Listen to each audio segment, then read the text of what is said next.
Qaldı ki, aşırı o çılpaq geyinənləri nəzərdə tutursunuzsa, onlara qarşı təbii ki, fikrim heç də yəni müsbət ola bilməz. Çünki həyatda hər şeyin yeri var. Günlərin bir günü qısa bir şey danışım sizə. Bir məclisdə idim. Gördüm ki, ev sahibinin qaynanası mənə yaxınlaşıb, deyir ki, xanım, olar bir söz deyim? Dedim ki, bəli, buyurun, əlbəttə ki, olar. Bəs tanınmış bir müğənni dəvət eləmişdilər ora. Siz həmin müğənninin köməkçisinə deyə bilərsiniz, biz zəng eləyirik, götürmürlər. Bəs deyə bilərsiniz ki, biraz yəni normal geyinib gəlsin. Çünki burada yəni ziyalı ailələr əyləşib belə.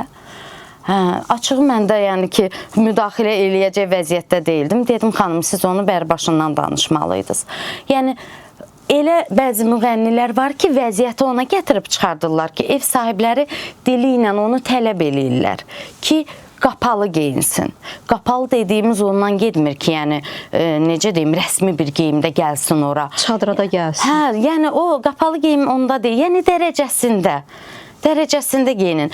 Gecə həyatında geyiniləcək hansısa bir geyimləri el şənliyinə daxil eləmək olmaz. Kimisə ailə məclisinə daxil eləmək olmaz. Yəni bu şeylərə fikir verməlidirlər, amma əfsuslar olsun ki, fikir vermirlər.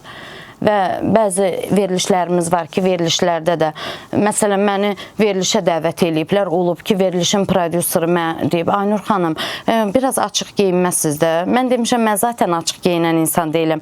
Geyininsəm də, yəni onun dərəcəsindən kənara çıxmaram.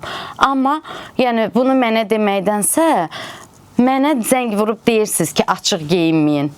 Amma 2 gün sonra sizin efiriniz qarşıma çıxır, görürəm ki, hansısa bir açıq-saçıq geyinən müğənnini gətirib orada otuzdurmuşsunuz və yaxın planda da o qədər verirsiniz ki, onu tamaşaçılar xüsusi, yəni hər şeyinə diqqət yetirə bilir.